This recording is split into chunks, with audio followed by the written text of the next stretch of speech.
Hello, welcome to Living English. Today we're going to find out about words which describe how people do things. We'll also look at giving advice. First, here's today's episode of our drama. In the last episode, Anne went to see the detective, John Barber. He told her that he hadn't found her brother, but there was a letter. Her brother's university professor has the letter. And now Anne is on her way to talk to the professor. She's going there by bus.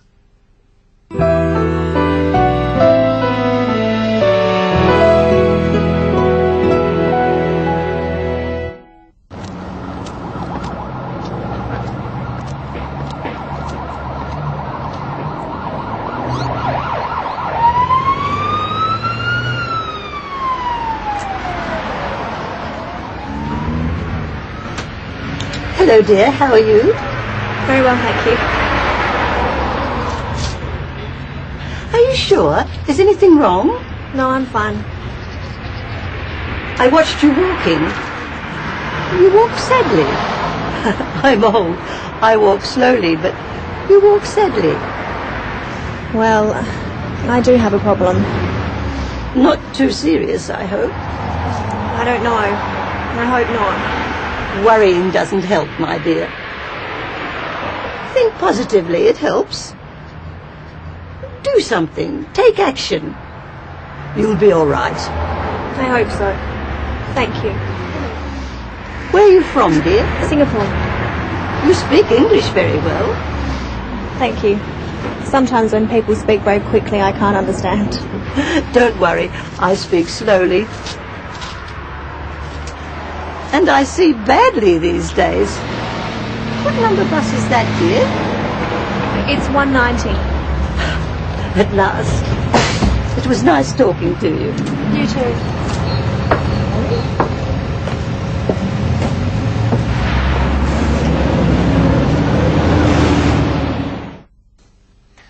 In that episode, we saw the old lady give Anne some advice and sympathy. Sympathy is being concerned about other people. Listen to how the old lady shows her concern. First, she finds out if something is wrong. Hello, dear. How are you?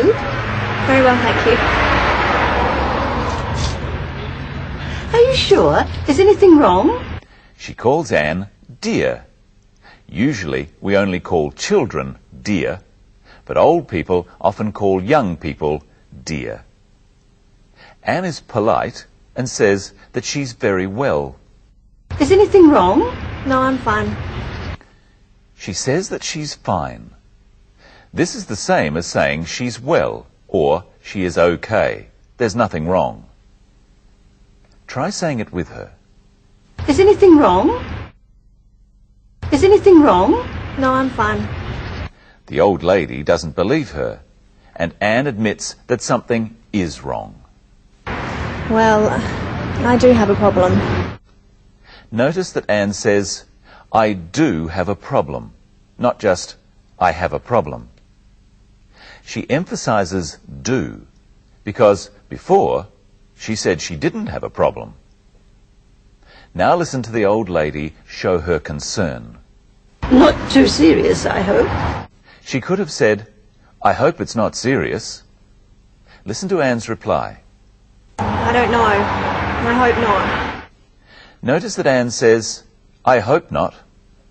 We say not after hope instead of saying don't before it. For most verbs, such as know, think, or say, we say don't before them if they are negative. Listen to Anne again. I don't know. I hope not. I don't know, and I hope not. Say the negative of these. I say. I don't say. I think. I don't think. I understand. I don't understand. I hope. I hope not. Now listen to the advice the old lady gives Anne.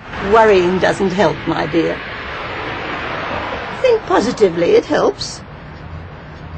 Do something. Take action. You'll be all right. She tells Anne to think positively. She means to think that good things will happen. Words that tell us how we do something are called adverbs. Doing words, such as think, are verbs, and words such as positively, that say how we think, are adverbs. Listen for the adverbs in this clip. I watched you walking. You walk sadly. I'm old. I walk slowly, but you walk sadly. The adverbs are sadly and slowly. They mean that Anne walks in a sad way and that the old lady walks in a slow way. We often add a ly sound to adjectives, the words that describe things. You can say that a snail is slow and that it moves slowly. Listen for 3 ly adverbs in this clip. Sometimes when people speak very quickly, I can't understand. Don't worry, I speak slowly. And I see badly these days. Quickly, slowly, and badly.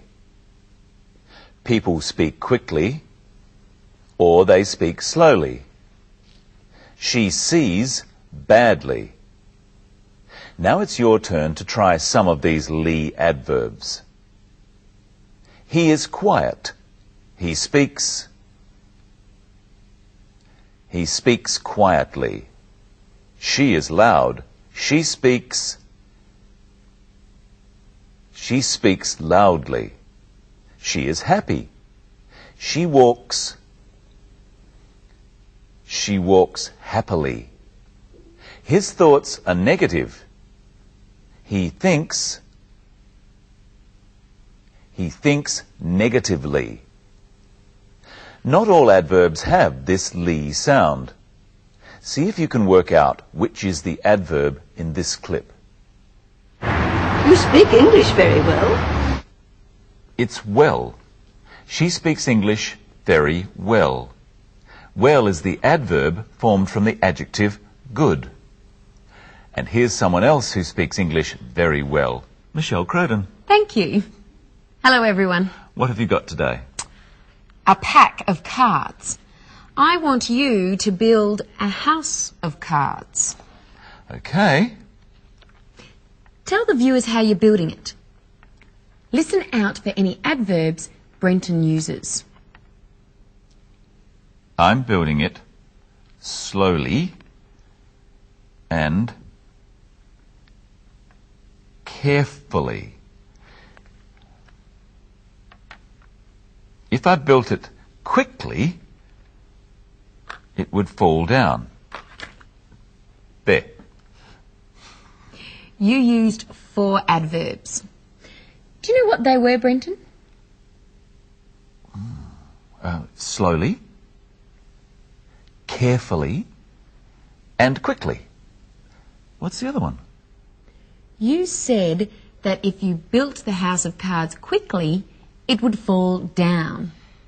Adverbs say something about verbs.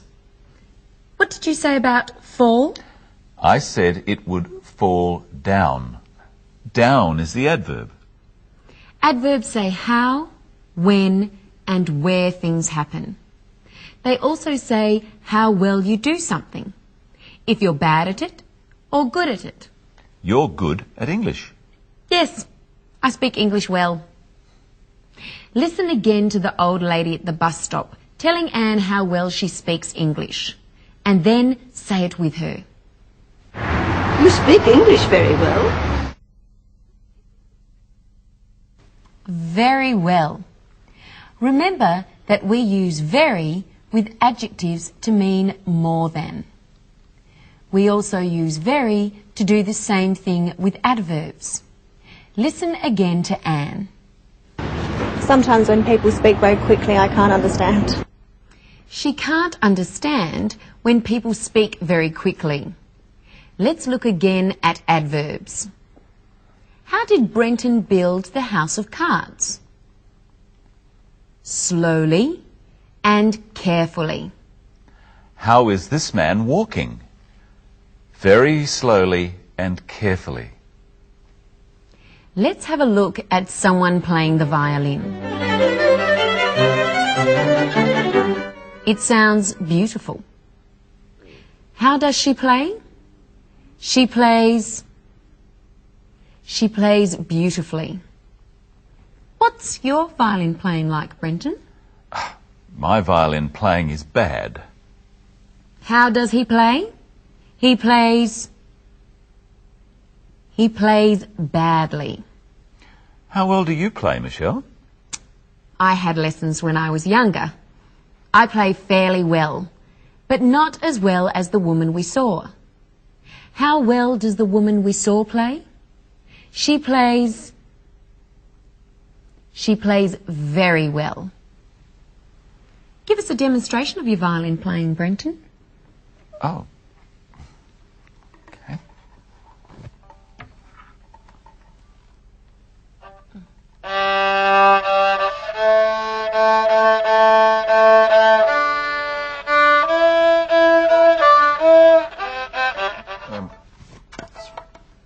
We were wrong. You play very badly. Thank you, Michelle. Now think about how well you play the violin. If you're very good, you play very well. If you're good, you play well. Then fairly well, badly, and very badly. Now say how well you play the violin. I play the violin. How well do you speak English? I speak English. We also use well to describe how we're feeling. Listen to Anne. Hello, dear. How are you? Very well, thank you. And how do you feel, Michelle? Very well, thanks. And you? Not so well. I've had a cold for the last few days. I feel tired. Tired? There's not long to go, Brenton. When we talk about how we feel, we also use adjectives such as good or happy. I feel good, or I feel happy. If someone asks you how you are, you can say, I feel good, or just good. Practice now. How do you feel? I feel good. We showed Anne saying something similar earlier on. Remember? Is anything wrong? No, I'm fine. I'm fine. What are some other ways to say this, Brenton? I'm all right and I'm okay. We say these when someone asks if something is wrong. Try saying I'm all right and then I'm okay instead of I'm fine with the clip. Is anything wrong? Is anything wrong? I'm tired. You're lucky because that's all we have time for today.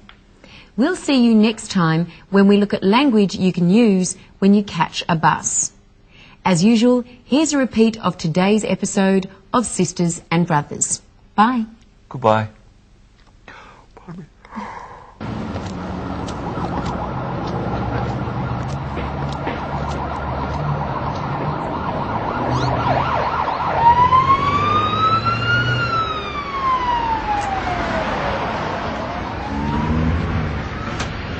Hello, dear. How are you?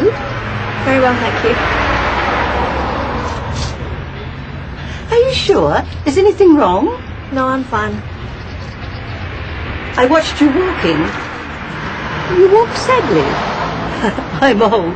I walk slowly, but you walk sadly. Well, I do have a problem. Not too serious, I hope. I don't know. I hope not.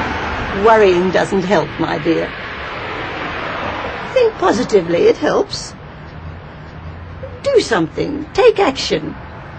You'll be all right. I hope so. Thank you. Where are you from, dear? Singapore. You speak English very well. Thank you. Sometimes when people speak very quickly, I can't understand. Don't worry, I speak slowly. And I see badly these days. What number bus is that, dear? It's 190. At last. It was nice talking to you. You too.